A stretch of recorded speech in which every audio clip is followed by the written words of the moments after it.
एक मुलाकात ऐसी शख्सियतों के साथ जिन्होंने दिया है अपने जीवन को एक नया मुकाम। रूबरू कराएंगे ऐसी कुछ हस्तियों के साथ एक खास शख्सियत के साथ मुलाकात। जयदेव पटेल के साथ नंबर 1 इंडिया न्यूज पर रात। नमस्कार व्यूअर्स, मैं जयदेव पटेल और आप देख रहे हैं नंबर 1 इंडिया न्यूज। आपका एक बार फिर स्वागत है एक खास शख्स के साथ मुलाकात प्रोग्राम में। आज हमारे साथ खास मेहमान है महाराष्ट्र नवनिर्माण सेना के महासचिव डॉक्टर वागीश सारस्वत। डॉक्टर वागीश सारस्वत जी, आपका बहुत बहुत स्वागत है आज के हमारे प्रोग्राम में। नमस्कार सर जी, बहुत बहुत धन्यवाद। डॉक्टर वागीश सारस्वत जी, आपसे मेरा पहला सवाल है कि क्या महाराष्ट्र नवनिर्माण सेना कंफ्यूज है क्या? क्योंकि मुझे तो याद नहीं आता कि हमने कभी किसी अच्छे काम के लिए महाराष्ट्र नवनिर्माण सेना को जाना हो कि उसने कभी किसी हिंदू मुस्लिम को मिलाने का काम किया हो। क्योंकि जब भी मनसे का जिक्र होता है तो एक छवि याद आती है मारपीट तोड़फोड़, और अभी एक नया विवाद आप लेकर आ गए। क्या कंफ्यूजन है क्या? महाराष्ट्र नवनिर्माण सेना अपने विचारों को लेके हमेशा से बहुत क्लियर रही है, पहले से तय है और तय एजेंडे पे ही हम लोग काम कर रहे हैं। महाराष्ट्र का विकास, महाराष्ट्र के भूमिपुत्रों की प्राथमिकता, मराठी भाषा का उत्थान और महाराष्ट्र का सर्वांगीण विकास, यही महाराष्ट्र नवनिर्माण सेना का ध्येय है और उसी को लेकर के लगातार हम काम कर रहे हैं। दूसरी बात यह है कि समय समय पर समय के मुताबिक अलग अलग तरह के मुद्दे होते हैं जिनको इम्प्लीमेंट करने की जरूरत होती है। सरकार के नियम होते हैं, लेकिन इसके बावजूद उन नियमों का पालन नहीं किया जाता है। तो राज ठाकरे जी जब कभी ऐसा मौका आता है तब वो याद दिलाने की कोशिश करते हैं और उनके याद दिलाने के बाद सरकार को जागरण आता है और जागरण के बाद सरकार उन मुद्दों को इम्प्लीमेंटेशन करना शुरू करती है। और इतनी सी बात है, समझ का देर हो सकता है, मन से में एकदम क्लैरिटी है, विचारों में एकदम क्लैरिटी है। हम कहीं से कभी भी न कंफ्यूज थे न कंफ्यूज होंगे। हम सीधे सरल रास्ते पर चलने वाले महाराष्ट्र के सैनिक हैं और उसी तरह से चलते चले जाएंगे। डॉक्टर वागीश सारस्वत जी, आप सही कह रहे हैं, लेकिन अगर उल्लंघन हो रहा है तो आप ठेकेदार थोड़ी बन जाएंगे। आप जाके मस्जिद के सामने के हनुमान चालीसा लाउड स्पीकर बजाना शुरू कर देंगे। इससे क्या माहौल बिगड़ेगा या सुधरेगा? ये सही है कि सर ठेकेदारी का नहीं है, यहाँ ये मुद्दा माहौल बनाने या बिगाड़ने का नहीं है। राज ठाकरे जी ने बहुत स्पष्ट तौर से कहा था, हमें किसी के धर्म से कोई दिक्कत नहीं है, कोई आपत्ति नहीं है, हमें किसी की प्रार्थना पद्धति से भी कोई तकलीफ नहीं है। हमें तकलीफ है सिर्फ जोर से लाउड आवाज में लाउड स्पीकर बजाने से। और बोर्ड का भी आदेश है कि एक लिमिटेड पैरामीटर तक ही बजना चाहिए, जबकि उसका उल्लंघन लगातार होता रहता है। रात को 10 बजे से लेकर के सुबह 6 बजे तक कोर्ट ने कहा है कि लाउड स्पीकर न बजाया जाए। इसके बावजूद सुबह की जो अजान होती है उसके लिए लाउड स्पीकर लगातार बजाए जाते रहे हैं। अब जब राज ठाकरे जी ने यह मुद्दा उठाया है, सरकार थोड़ी सी चेतना में आई है, पुलिस प्रशासन और स्थानीय प्रशासन थोड़ा सा सुस्त और दुरुस्त हुआ है, तब जाकर के इन चीजों को कंट्रोल किया जा रहा है। ये सिर्फ आपसी भाईचारे से, थोड़ी सी समझ से इसको दूर किया जा सकता है। इसमें कहीं कोई वैमनस्य की बात नहीं है, किसी धार्मिक उन्माद की बात नहीं है, कहीं कट्टरता या सांप्रदायिकता की बात नहीं है, कहीं दंगे भड़काने की बात नहीं है। ये लेकिन सारस्वत जी, मैं आपको बीच में रोक रहा हूँ। बनाया गया कि अगर आप समझ जाए आसानी से बात करने से तब ठीक है, वरना डिस्टर्बेंस का जवाब डिस्टर्बेंस के माध्यम से दिया जाता है ना।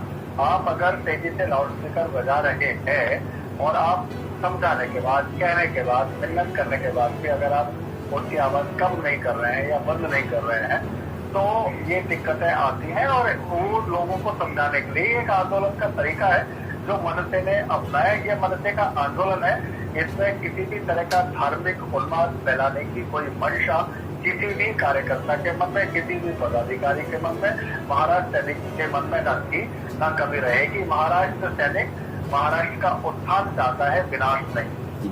सारस्वत जी, ये आपने बिल्कुल सही कहा कि सुप्रीम कोर्ट की रूलिंग के हिसाब से नहीं है। मैं बिल्कुल आपकी इस बात से सहमत हूँ, लेकिन आप इसके खिलाफ कंप्लेन कीजिए ना। आप कानून अपने आप तो मत चला लीजिए, अपना कानून।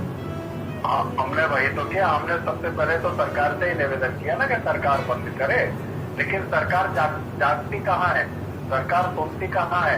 अब जब सरकार सुनती नहीं है तो हमने 10 जगह आंदोलन किया तो फट से सरकार ने सुना। आज मैंने महसूस किया है कि मुंबई में कई जगहों पर जहां अवैध तौर से लाउड स्पीकर बजाया जाता था वो बंद हो गया। आप लाउड स्पीकर बजाते हैं तो उसकी परमिशन लेते हैं ना। कोई भी कार्यक्रम मुंबई में किया जाता है तो उसका नियम है कि लाउड स्पीकर बजाना है, डीजे बजाना है, तो पुलिस प्रशासन से परमिशन लेनी पड़ती है। लेकिन बिना परमिशन के भी ये लगातार चलता जा रहा था। दूसरी बात यह है, हम अगर इसको धर्म से जोड़ने की कोशिश, जबकि ये धर्म का मामला नहीं है। कई ऐसे मुस्लिम देश हैं जहाँ पे लाउड स्पीकर का प्रयोग नहीं होता है। जब इंडोनेशिया जैसे देश में लाउड स्पीकर का प्रयोग प्रतिबंधित है, दुबई जैसे देश में लाउड स्पीकर नहीं है, यूएई में लाउड स्पीकर विशेष प्रयोजनों और आयोजनों के वक्त में ही इस्तेमाल किया जाता है, नाइजीरिया में बंद है, तो ऐसे यूरोप के लगभग सभी कंट्रीज में बंद है।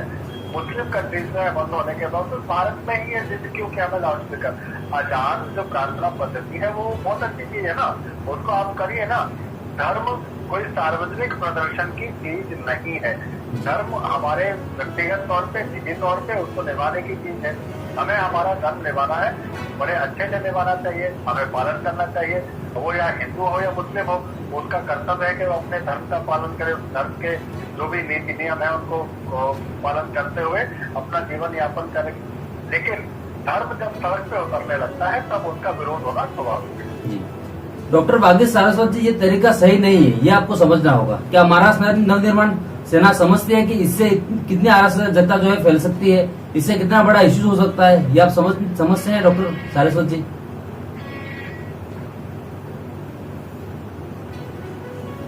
का तरीका होता है, महाराष्ट्र नवनिर्माण सेना का आंदोलन करने का अपना तरीका है, और उस तरीके से आजमाते हुए हमने महसूस किया है कि जब जब हमने किसी मुद्दे को उठाया है तब उसका सोच हुआ है, तब उसका निर्णय हुआ है, तब उसका इम्प्लीमेंटेशन हुआ है। और मुझे पूरा यकीन है कि जब राज ठाकरे जी ने ये लाउड स्पीकर का जो मुद्दा उठाया है, इसका भी इम्प्लीमेंटेशन बहुत सरल और सही तरीके से हो जाएगा। जी डॉक्टर भाग्येश सारस्वत जी, आपसे मेरा क्लोजिंग क्वेश्चन है कि शिवसेना आरोप लगा रही है कि महाराष्ट्र नवनिर्माण सेना बीजेपी की सी टीम है और सिर्फ राजनीतिक एजेंडे के लिए अपनी जमीन तलाशने की या तलाश करने के लिए इस तरह की अराजकता फैलाने का काम करती है। क्या कहेंगे इस पर आप? सबसे आसान होता है आरोप लगाना। शिवसेना खुद अपनी टीम बना करके खेल रही है। शिवसेना वो पार्टी है जिसने कहा कि हम खत्म हो जाएंगे लेकिन कांग्रेस के साथ नहीं जाएंगे। आज उसने अपनी टीम बना करके कांग्रेस के साथ सरकार बना ली है, राष्ट्रवादी कांग्रेस के साथ सरकार बना ली है। शिवसेना जिनका विरोध करती रही थी उनके ही साथ में आज सत्ता में बैठी हुई है। और जब से राष्ट्रवादी कांग्रेस का जन्म हुआ है महाराष्ट्र में, तब से जातिगत राजनीति, विद्वेष की राजनीति ज्यादा बढ़ी है। ये हम सब देख रहे हैं। राष्ट्रवादी कांग्रेस के आने के बाद से इस तरह के प्रयत्न ज्यादा हो रहे हैं कि आपस में समाज को लड़ाया जाए, भिड़ाया जाए, जात पात और भेदभाव किया जाए, जो उचित नहीं है। महाराष्ट्र नवनिर्माण सेना जाति पाति का भेद नहीं मानती है, धर्म का भेद नहीं मानती है। हम एक ही बात कहते हैं कि हम महाराष्ट्र में रहते हैं, मराठी लोगों का एक ही धर्म है, महाराष्ट्र धर्म, क्योंकि हमें महाराष्ट्र का विकास करना है। महाराष्ट्र को विकास के पथ पर आगे लेकर के जाना है, और विकास के पथ से आगे ले जाने के लिए बहुत सारे डायमेंशन में काम करना पड़ता है। राज ठाकरे जी इस देश से पहले वो नेता है जिन्होंने महाराष्ट्र के विकास के लिए एक ब्लूप्रिंट तैयार किया है कि कौन से शहर में किस तरह से विकास किया जा सकता है। तो हम तो विकास की राजनीति करना चाहते हैं, हम विकास के पथ पर चलना चाहते हैं। हमें धार्मिक उन्माद से कोई लेना देना नहीं है। हम धर्म को राजनीति की चीज मानते ही नहीं है। धर्म के नाम पे राजनीति नहीं की जानी चाहिए। सिर्फ ये है कि जो सरकार का कानून कहता है उसका इम्प्लीमेंटेशन हो। पहले मराठी बोर्ड लगाने का नियम था, सरकार ने बनाया हुआ था, लेकिन कहीं पर भी मराठी बोर्ड नहीं दिखाई देते थे। जब मनसे ने आंदोलन किया, राज ठाकरे जी के आदेश पर महीने भर तक जब आंदोलन चला, तो मुंबई में जगह जगह मराठी के बोर्ड दिखाई देने लगे और अनेक तरह के आंदोलन हुए। फेरी वालों को हटाया गया, रेलवे स्टेशन पर एनक्रोचमेंट करके फेरी वाले बैठे रहते थे, जिसकी वजह से कई हादसे हुए। जब राज ठाकरे जी ने जगाया, अपने आंदोलन के तरीके से जगाया, तब जाके सरकार जागृत हुई और उसने सभी रेलवे स्टेशन से फेरी वालों को हटाया। और ये भी बोर्ड का नियम है, सरकार का नियम है, सरकार को ये पालन करना चाहिए, बोर्ड के आदेश का पालन कराया जाना चाहिए। मनसे ने ऐसा कोई काम नहीं किया है जिससे विध्वंस फैले। महाराष्ट्र नवनिर्माण सेना सिर्फ जागरण की बात कर रही है, सरकार को इम्प्लीमेंटेशन के लिए चेता रही है, और मनसे का अपना आंदोलन का तरीका है। अगर सरकार नहीं करेगी तो मनसे ने आंदोलन शुरू किया है। डॉक्टर भाग्येश सारस्वत जी, आपने नंबर इंडियन के लिए समय निकाला, उसके लिए आपको बहुत बहुत धन्यवाद। बहुत बहुत शुक्रिया, थैंक यू।